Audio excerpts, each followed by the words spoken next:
is positive self-talk. This one, I'm going to be totally authentic and honest with you right up front. This one, I even now have times that I struggle with it. This is something that you get to work on all the time. Because what we do is we find ourselves being our own worst critic, our own person that finds the most negative and finds the worst things about us, and we say them, and then guess what happens? Our subconscious wants to be right, and so then they happen. So what we are going to talk about today are things to be aware of, ways that you can overcome your self-talk about yourself and make sure that it's positive. There are many different things that you can do. Lots of people will talk about this. You've heard this over and over from many different sources, that you need to be your own cheerleader. You need to talk positive about yourself. For a long time when I was young, I felt like that was prideful. And so I didn't believe that I needed to talk good about myself. I didn't think that I needed to have that self-talk that created me to move forward, and that was positive. And so I grew up thinking that was bad, and so I was supposed to find all my defects, and I was supposed to remind myself of those things so that I could overcome them. Now, that wasn't something that I was taught only from my parents or from my family. That was taught from every aspect. The teachers at school, everyone made sure that you were aware of what you were doing wrong. Now, in our world, it has changed quite a bit. And so now we focus on what we do right.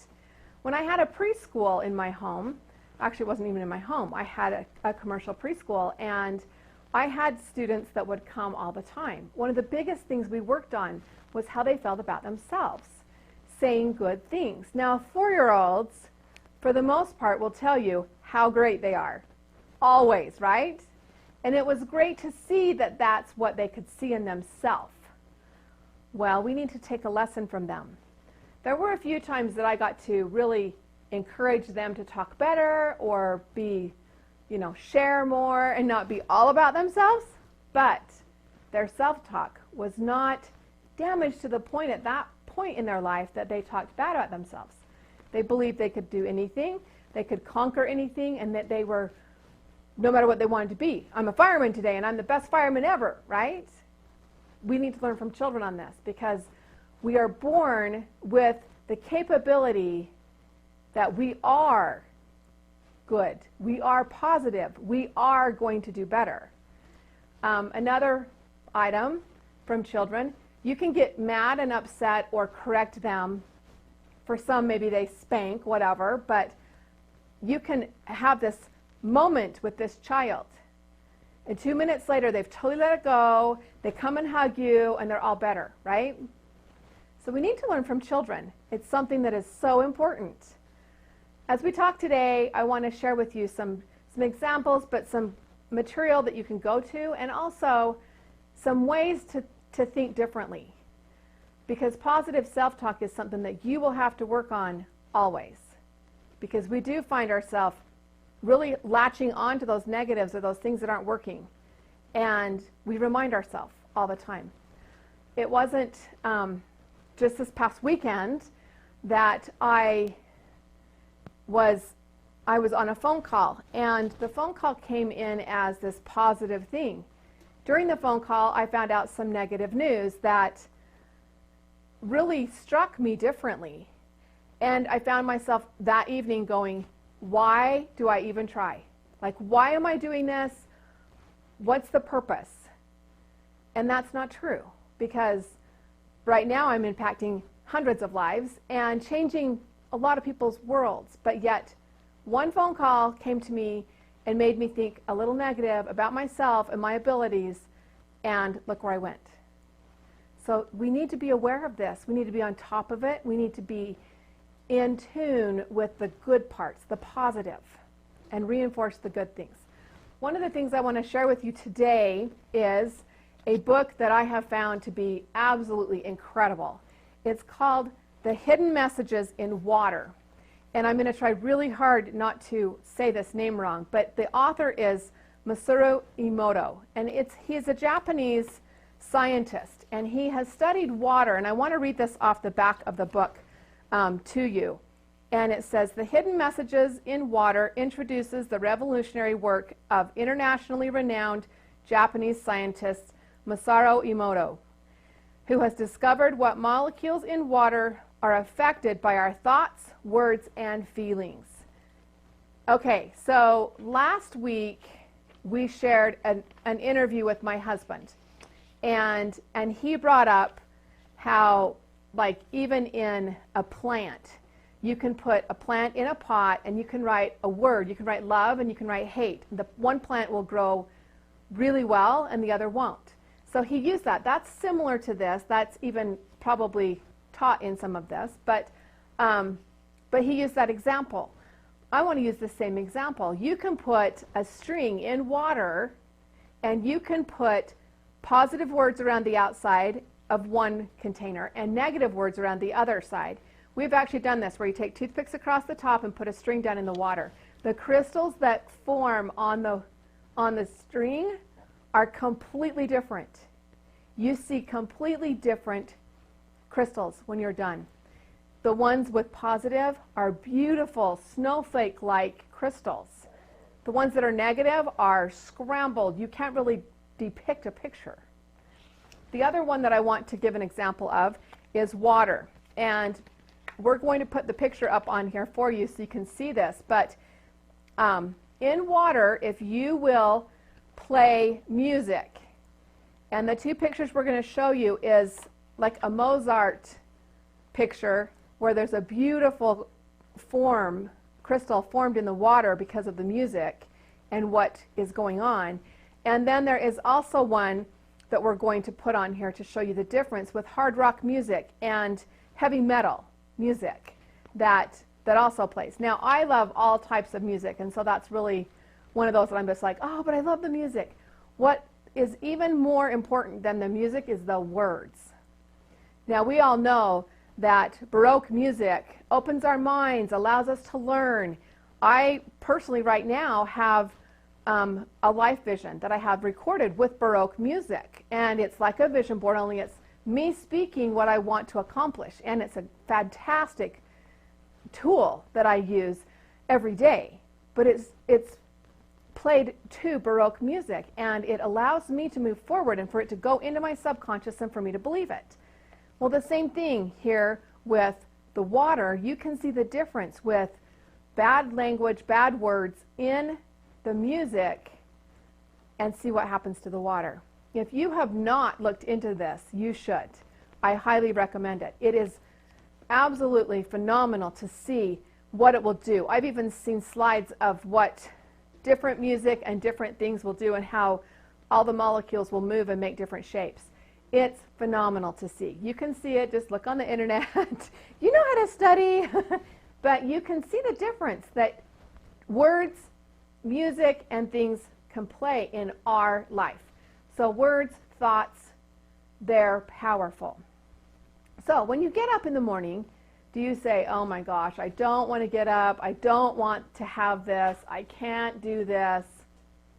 Is that how your day begins? Because if that's how your day is beginning, you're going to have a tough time moving forward.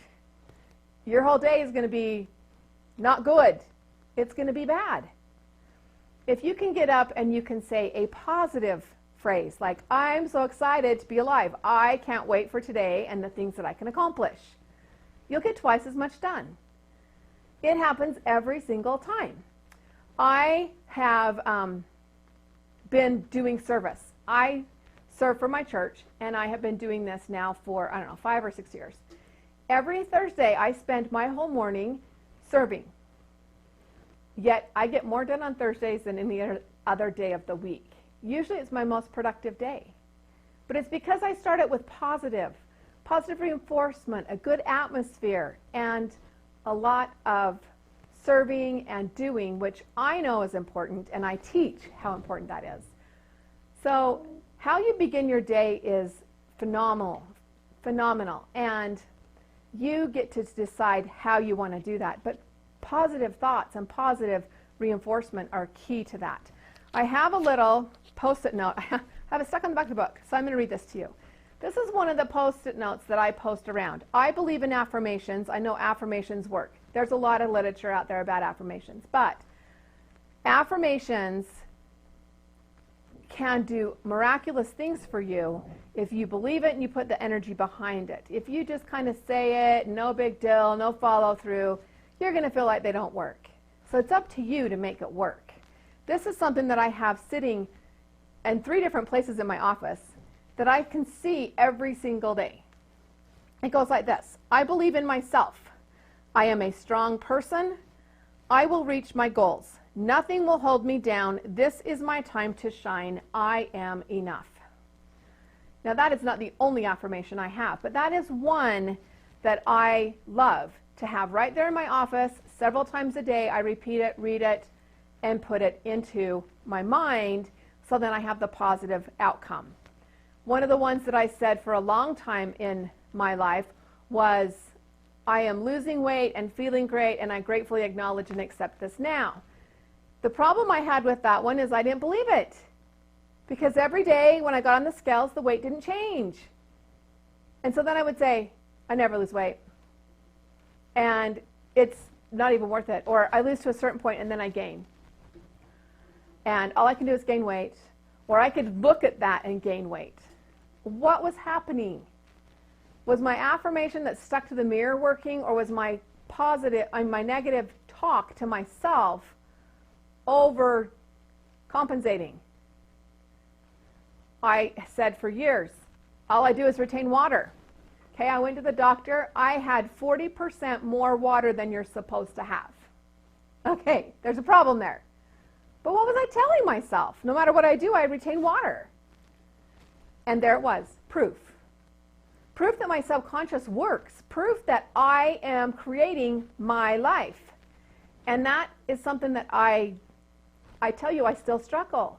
Because every single day we have to be so conscious of what we're doing. And I take that back. I don't struggle. It's something I constantly get to be aware of. I constantly get to say, I love this about myself. I am creating this. The things that we tell ourselves are the things that will come true. What you believe in your mind and in your heart is what you will create. And it takes a lot to be able to do that and to follow through with it. Something else that I have here, sorry, I've got some notes today, is I want to follow along with my 6 traits, because this is the 3rd of our 6 traits. And I want you to be able to get the hard copy and be like, oh yeah, she talked about this and this and this. So I am following along with this book, with my traits a little bit more. To love yourself means to completely love yourself. You get to love yourself where you are right now. One of the biggest challenges that I had was I kept saying, well, I can't be on stage. I can't help others because I'm still overweight, or I don't look a certain way. Guess what? When I finally embraced and loved myself for who I was, I didn't lose weight. I got on stage and became someone who could make a difference. It was in my head that I changed the whole picture, because my value was within me, not what I looked like, not how much weight I had, or how thin I was, or what the scales said. It was in me to know that I actually do change lives. I can help others. And that there was this fine line between how much of that is, too much confidence or bragging, because that wasn't me. But what I did find is that I found the truth and the value, and I started placing it within the parameters of where it belonged, and found that, yeah, I do help others, and I can change lives. Once I decided to embrace it, and totally all of me embrace it and move forward, that is when I changed. That is when my belief changed. That's when my reality changed. So you have to love you first. We need to be careful not to judge ourselves. When I said we're our own worst critic, how many of us judge ourselves? We say we're not a judgmental person and we don't judge others, yet we judge ourselves every day. That is something that we get to work on, because judging yourself is no different than judging someone else. but it actually causes twice, if not more, harm, because it gets in your subconscious, it gets in your mind, your body believes it, and then you become it. And that's the part we need to be careful of. So if you can love yourself where you are, that is when you can move forward. You will not move forward until you love where you're at. And sometimes we have to love ourselves where we're at, even though it might stink. You might not be where you want to be. You might have had problems with, maybe it's that you have addiction problems. Maybe it's that you really haven't stepped up and been the best parent, or you're not choosing the best choices in your life. Embrace where you are, make a conscious decision to change it, and then move forward. Because until you like where you are, until you embrace, okay, this is where I'm at, I can forgive myself, I can move forward, I can be in charge of myself and allow myself to move forward, until you're to that point, you won't move forward. There's no negative. We get to stop the criticism. How many times do we get together with even our friends and our loved ones, our family? Our family loves criticism. We joke and tease. We've had to really cut back, because what happened was we were really hurting people's feelings, not intentionally, but we were hurting people's feelings, and what was being said was being valued as truth. So be careful with your criticism. That's a big one, especially criticism of yourself. Don't say things like, oh, I can't cook, or I'm horrible at that. Because you don't have to be horrible. Stop telling yourself you are. Because you don't have to be that. You're creating your reality. So if that's not the reality you want, start telling yourself, I'm a fabulous cook. I love to cook. I love to cook with fruits and vegetables. I'm embracing learning these things and having so much fun doing it. Watch what happens. Because it's amazing what we can do once we convince ourselves to be on board. One of the things that I've heard several times is that frightening thoughts are just negative affirmations. So if you find yourself in fear, that can be many things. Some people are afraid of water. Some people are afraid of heights. Some people are afraid of the dark. Okay, I had an experience when I was in 8th grade of being attacked, and I had a fear of the dark. I still at times have a fear of the dark, but a fear that is a negative affirmation that we tell ourselves, I have this, I have this, I have this, it becomes our reality. The more I told myself I was scared of the dark because somebody might attack me, the worse it was for me to go outside. Now I live in the mountains. There are not people really close to me. There's 2.5 to 5 acre minimums is where I live, and so there's not tons of people. You would think I could feel safe out in the mountains. Well, when I start worrying about the dark, then absolutely I'm not safe, right? So it's what we tell ourselves. When I tell myself, there's nothing to be afraid of, I'm going for a walk in the dark, I'm taking a flashlight, I'm good, I can go walk outside and I'm great. If I sit and worry about it, I can't even take the garbage to the end of the road. I can't go out and do those things because I have fear. Does that make sense? So and you might call it something to where it's like build yourself up and convince yourself. Well, maybe that's what you need to do. Because there's times I feel like I have to do that and just reaffirm to myself repeatedly that I can do it, that I am okay. Because, yeah, it was a real fear. There was a really bad thing that happened. But I don't always have to hold on to it. That's a choice. We talk a lot about choice. So when you get to be really in tune, you'll find that everything we decide every day is choice. And your choices determine your future, your outcome. So we have to be careful of our choices. We need to get to a point where if we do have those thoughts, one of the things that helped me was to think of just like a happy place. Like I would envision in my mind, I was on the beach, I was barefoot, walking in the sand, it was warm. If you need to go to those places and you need to find your safe place in your mind to get you past what you're going through, that's a very positive thing. It doesn't have to be a negative. Again, I apologize for me wiggling. I had surgery on my foot, and I'm still having a hard time standing on it. So sorry about the wiggles, but I'm going to keep filming, and you can be like, oh, she's authentic. Anyway, so when you have those thoughts, if you can replace it with something positive, if you can replace it with, this beautiful thing, maybe it's for you, being embraced by your spouse and feeling love and feeling that safe and having a safe place, especially if you've had an incident that was frightening. Now, being attacked in 8th grade was very frightening. And so it's something that I do have to work on to make sure that I don't have those feelings. If you've got something like that brings up those feelings, then work on that. Find a way to forgive, let it go, and be able to still move forward. But create a safe place in your mind that you can think of and that you can draw to. Some people say when they have thoughts and stuff and bad feelings, they like to think of a song. They like to think of the words of a song to be, move them forward and to give them a different spirit. I love to, when I feel that I'm in a bad space, crank up the tunes and have it be a positive track. It can be on my iPod, it can be on my cell phone, and have 4 or 5 songs that just get me up and get me going, get me happy, make me want to jump up and shout and dance and have fun. So find those things, create those things so that you have a way to instantly switch gears. When I got kind of in my stuff this weekend from this phone call, the best thing I did was I got up and I started reading through a few things that I had written. I got up and watched a couple of my videos, and I'd laugh at myself and I'd be like, oh, ha, ha, whatever, like that was a dumb move, or look at the body language.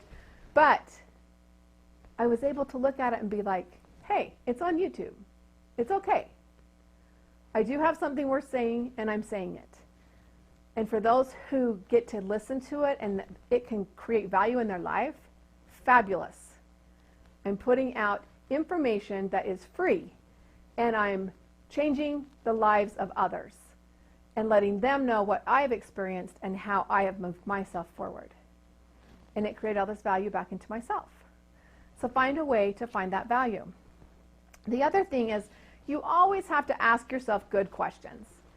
Now, this was one that I had to work on because, like I said, I wasn't raised to where these were the questions that I got to ask myself, and I wasn't asked these as a child. Again, I had fabulous parents. This wasn't just my parents. This was my childhood in general. It was school. It was everything. I didn't walk into the class at school and my teacher did not say, hey, why are you so amazing? That's not what I heard. You might hear that now when you walk in school, but that's not what we heard many years ago. And I'm not going to tell you how many, because that would tell you more about me than you get to know. Now, I love that the world has come forward. The world has found that the positive is what pays off. Moving us forward, and that being positive about ourselves moves us forward, moves our belief, and it helps us to stay focused and stay positive and to move forward. So I love that the world has moved forward. But ask yourself questions like, why are you so amazing? That's a good one. Why are you so amazing? Why are you changing the world? Why are you the best mom ever? Why should I love you? What's lovable about you? What's lovable about me? Start listing that. Pretty soon you'll be like, hey, I'm pretty great. And there's nothing wrong with that. Nothing wrong with that. And I tell you that because for so long I thought there was a lot wrong with that. And there is nothing wrong with it. You are valuable. You are enough. You are incredible. And you get to know it.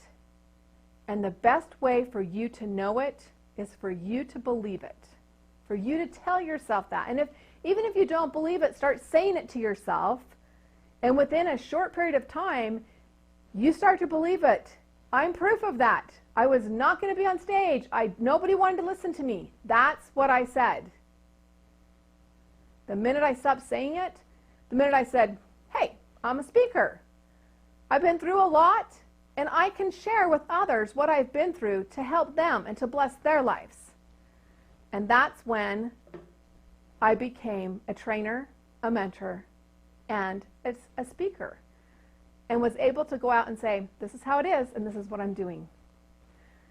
So I want to just reiterate, just really quick before we end, that positive self-talk is about you loving you. And until you love you at the right level, no one else can. It's impossible. Research and study it out if you don't believe that. But you get to love you. You are valuable. You are important. You get to love yourself completely and fully and know that I am enough, just the way I am. And that can be hard. In fact, standing here saying it, I'm going, okay, I just put that on YouTube. It's okay. You are incredible. Ask yourself the right questions. Talk to yourself in a positive way. Love yourself enough that you gain value in you. So thanks again for joining me on All Things Possible TV. Have a fabulous week, and we'll see you next week on All Things Possible TV. This is Kris Barney, and have a great week. You are incredible. Thank you.